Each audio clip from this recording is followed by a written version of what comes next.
Hey everyone, Ashley Mailloux here with the Daily Racing Forum. We're going to take a look at the El Camino Real Derby from Golden Gate Fields. It's this Saturday, February 11th, race 8 on their program. Nice race at 1.125 miles on their all-weather surface, and $100,000 is the purse, but more importantly, Kentucky Derby points are on the line, as well as an automatic spot in the Preakness starting gate at Pimlico. So we'll look at the field as a whole here.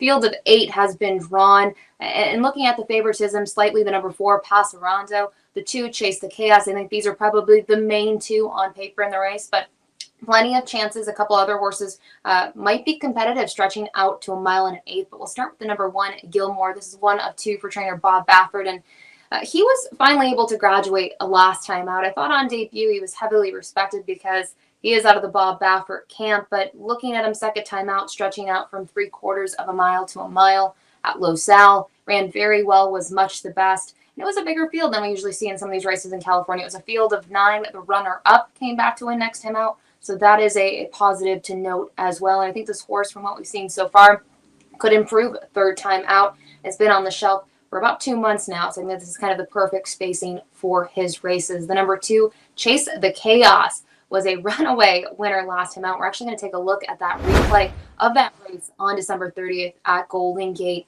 Kind of look at this. The number 8 ends up being Chase the Chaos, gets to the clear on the outside here, and really just starts pouring it on late in here and makes it look very easy. In terms of the pace, I don't think it was very fast early on, which is why it's set up for him. I just think looking at him, he was simply much the best in this field. And prior to that, we'll take a look at the Gold Rush a little bit later, but finished a nice second in there. He's done nothing wrong in his career. I think he's been one that I think got better at that second try at 1 mile in a row at Golden Gate Fields, and I think we might see another big performance from him on the stretch out. The number 3, Happy Does. This was the one that won last time out, picked up the 3rd career win, and got a nice trip towards the back of the pack. Had 1 horse beaten early on and made a nice light move to get up in time, and was favored in there. Ran with Lasix for the first time. Obviously, with this being the stake, no Lasix will be administered for this horse, but I think looking at his races so far, another one that's done very little wrong in his career, but he's going to get a class test. He only finished 4th in the Gold Rush behind several others that he's going to face again. And in those last 2 tries, he's faced a bit softer than he's going to experience. The number 4, Passerando, I mentioned the morning line favorite at 2-1. Most recently finished 3rd at Santa Anita on the dirt at 1.16 miles.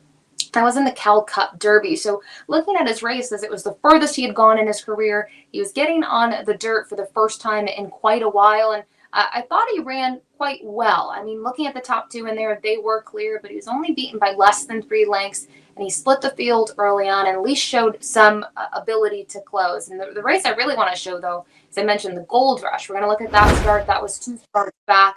And what a performance, because early on, Passerando was nowhere to be seen. He was at the back of the pack, and you can see him here, the 9-5 runner in here, Clovis Connection. At one point, looked home clear and looked like this horse was going to get the job done, but Passerando came with that late fury, was able to also hold off other horses that were closing in this field, and ran very, very well to get the job done in the Gold Rush. I thought it was a big performance, and he's a 4-time winner. He's got something on his resume that a lot of other runners don't have at this time. And just knowing how he's handled the mile, and I mentioned more recently the 1.16 miles, I think the distance should be no problem whatsoever. The number 5, Harson, undefeated, 2 for 2 in his career, a nice son of Golden Sense, trained by Steve Sherman, who debuted back in October as a runaway winner in front-end fashion, and then came back middle of January and did the same exact thing, but did step up in terms of fires, went from a 72 to an 82, and looking at the race, was actually able to kind of control the speed a bit more early on than we saw in the debut, because he went very quick early on for that half in that on the debut performance. But I thought last time out was able to kind of hold his own, and he did look much the best. Now he's jumping into deeper waters. The big question is, can he go from 3/4 of a mile to 1.125 miles? That's a lot of distance that he's going to have to extend himself for, and I'm not sure first outing if that at that distance is going to be easy for him.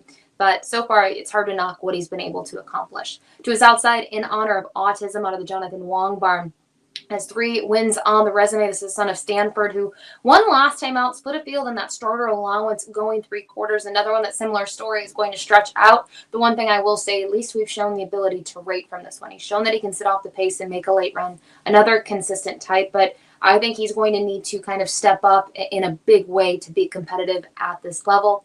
But next, we'll move on to the 7, Sea Dog, who was 3rd last time out. exits the same race as Happy does. And just was kind of, to me, pretty even in there. It didn't show a ton of gain in the stretch. I would have liked to see more. Did not fare well at all in the Gold Rush. And you just look at his odds in his last two. He's been an outsider. I think he's another one going to need to, improve leaps and bounds to be a factor. And then on the outside, the other runner out of the Bob Baffert barn, Noel Arbor, who was able to graduate last time out. Now, the concern I have with this horse is debuted him 5.5 at Del Mar. Didn't take a lot of love for a Bob Baffert runner, was 6-1, and then next time out stretched this one out to a mile and didn't take any respect on the tote board. Has been on the sidelines. Yes, he was able to perform in a big way last time out, but it wasn't against that maiden special weight level anymore. So I'm not sure what to make out of him. He is 6-1 on the morning line. I think out of the two Bob Baffert runners, I think the horse on the rail, Gilmore, has shown more so far in his career. But overall, that is the field of 8. Ultimately, I did land on the number 2, Chase the Chaos. I just think this is a horse that, to kind of see how he handled himself in the Gold Rush, he ran a very good performance. And then to see him win so decisively last time out in his second try at a mile at Golden Gate specifically, I think that speaks a lot to his class. I do think a mile and an 8 certainly can't help his chances. His main rival, though, is the horse that I picked in second, the number 4, Passerando. And I mentioned the 1, Gilmore, is a horse that could certainly improve as well. And the 5 is actually my 4th pick in here, just because we don't know if he can be beat. He's undefeated in his career so far, but I do think the stretch out on distance could hinder him because it is a significant stretch out. But for me, all in on the number 2, Chase the Chaos. Good luck in the El Camino Real Derby.